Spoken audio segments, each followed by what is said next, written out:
बड़ी खबर आपको बता दें, लखनऊ से मिल रही है, जहां पर एक ही परिवार के 6 लोगों की हत्या से सनसनी मच गई है।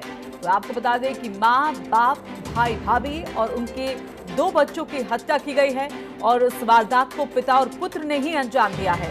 तो संपत्ति के विवाद में इस हत्या को अंजाम दिया गया है। लखनऊ में पिता और पुत्र ने इस खौफनाक हत्याकांड को अंजाम दिया और एक ही परिवार के 6 लोगों की हत्या कर दी। माता, पिता, भाई, भाभी और उनके 2 बच्चे, जिनकी धारदार हथियार से हत्या की गई है, हत्या को अंजाम दिया गया है। बताया जा रहा है कि हत्या के पीछे की वजह परिवार में संपत्ति विवाद बताया जा रहा है। मामला लखनऊ के बंदरा थाना क्षेत्र का है। फिलहाल पुलिस ने आरोपियों को पकड़ लिया है और आरोपियों से पूछताछ कर रही है। साथ ही सभी शवों को पोस्टमार्टम के लिए भी भेज दिया गया। संपत्ति विवाद के चलते लखनऊ में एक ही परिवार के 6 लोगों को मौत के घाट उतारा गया है। बताया जा रहा है कि पिता और पुत्र ने इस घटना को अंजाम दिया।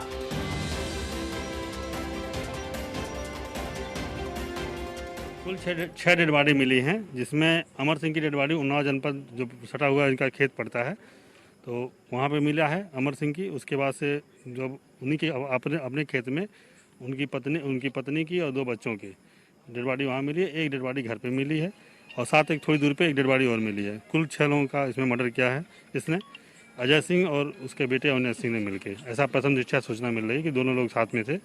बाकी कोई विवाद का विषय अभी सामने नहीं आया है। गांव के किसी आदमी ने इस संबंध में किसी पूर्व में कोई झगड़ा हो या कोई संपत्ति का विवाद, ऐसा कोई जानकारी नहीं मिल पाई है। अभी इस विषय में प्रयास किया जा रहा है कि क्या कारण रहा, क्या वजह रहा। अभी प्रथम दृष्टया देखने में उसकी हालत, मानसिक हालत ठीक नहीं। लखनऊ के बंदरा थाना क्षेत्र गुंदौली गांव में एक युवक ने अपने बेटे के साथ मिलकर 6 लोग की हत्या कर दी। हत्या करने वाला कोई और नहीं, खुद उसका बेटा था। उसने अपने पहले पिता को खेत में काम कर रहा था, तब वहाँ पर जाता है और धारदार हथियार से उसकी हत्या कर देता है। उसके बाद उसी खेत में उसका भाई काम कर रहा था, वहीं पे उसके बेटे काम कर रहे थे, साथ ही साथ उसकी भाभी भी वहाँ पे खेत में काम कर रही थी, उनकी भी धारदार हथियार से हत्या कर देता है।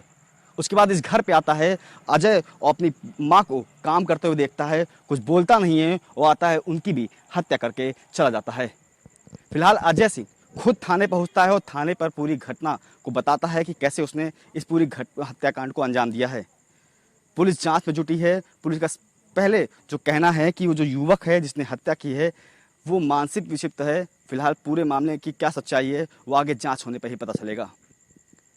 कैमरा पर्सन आशीष के साथ गगन मिश्रा, R9 TV, उत्तर प्रदेश। और चलिए इसी खबर पर ज्यादा जानकारी के लिए हमारे साथ हमारे सहयोगी आदित्य द्विवेदी यहाँ पर जुड़ गए हैं। आदित्य, पहले हम सिलसिलेवार तरीके से इस पूरी घटना को जानना चाहेंगे। पिता और पुत्र ने इस घटना को अंजाम दिया, जिनकी हत्या की गई वो कौन लोग थे? देखिए, एक परिवार का पूरा मामला है ऋतु। पिछले लंबे समय से इस परिवार में डिस्प्यूट चल रहा था प्रॉपर्टी को लेकर के, और जो जानकारी पूछताछ में पुलिस को अभी मिली है उसके मुताबिक, देर रात जो पूछताछ हुई है अजय और उसके बेटे अवनीश से, उसके मुताबिक अजय के पिता ने पिछले दिनों 8 बिस्वा खेती 8 लाख रुपए में बेची थी और वो पूरा का पूरा पैसा उसने छोटे भाई को दे दिया था अजय के। इसको लेकर के विवाद पिछले कुछ दिनों से काफी ज्यादा बढ़ चुका था। इसी बात को लेकर वो लगातार पैसे मांग रहा था, पुरानी अपनी पैतृक संपत्ति पर भी अपना अधिकार जमा रहा था, लेकिन उसके पिता ने साफ इनकार कर दिया था। 10 साल पहले अजय के पिता ने उसको घर से बेदखल कर दिया था। इसके बाद से ये डिस्प्यूट लगातार बढ़ रहा था, लेकिन जब वो 10 बिस्वा जमीन बेची है 8 लाख रुपए में, इस डिस्प्यूट ने पूरे परिवार में ये तांडव करा डाला, 6 हत्याएं करा डाली। वो पैसे मांग रहा था, पैसे उसको मिल नहीं रहे थे। अक्सर विवाद होता था। जब ग्रामीणों से बातचीत हुई है, पुलिस ने देर रात जाकर के जानकारी ली है, तो दोनों भाइयों में अक्सर विवाद होता था। पिता छोटे भाई के साथ थे, उसी को चाहते थे, जो भी इनकम होती थी खेती की छोटे वाले भाई को ही देते थे। इसके बाद से जो विवाद था वो बढ़ता चला गया। रिजल्ट ये आया कि कल 6 हत्याएं कर दी गई। फिलहाल उसकी मानसिक स्थिति ठीक नहीं थी, लेकिन जिस अंदाज में उसने हत्या को अंजाम दिया है उसे साफ है कि बहुत ही नृशंस हत्या की गई है। फरसे से भी काटा है, गड़ासे से वक्त है, इसके साथ ही उसने गोलियां भी मारी हैं।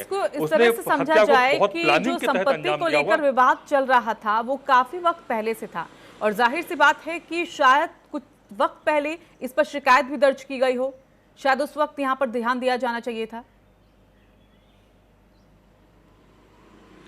जी हाँ ऋतु, बिल्कुल। अगर इस पूरे डिस्प्यूट पर कोई पंचायत हो जाती, 4 रिश्तेदार या आसपास के 4 शुभचिंतक बैठ जाते एक साथ, जो मृतक अब नहीं है इस दुनिया में उनको भी समझाते और जिसने हत्या की है उनको भी समझाते और बीच का कोई रास्ता यदि निकाल पाते तो शायद ये 6 के 6 अभी जीवित होते, ये हत्याकांड को अंजाम ना दिया गया होता। जी रितु। बिल्कुल, अभी क्या कार्रवाई आदित्य वहां पर की जा रही है?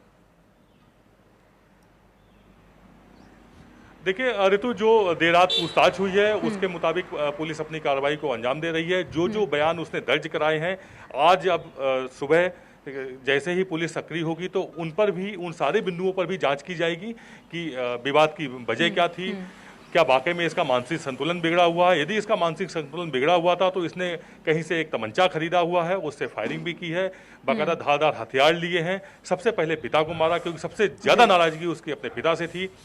तो इन सारे बिंदुओं पर अब जो है बयान के बिहार पर जो भी बिंदु है ऋतु, उस पर पुलिस अब आगे बढ़ेगी और जांच करेगी। जी चलिए, धन्यवाद आपका आदित्य, फिलहाल हमारे साथ जुड़ने के लिए।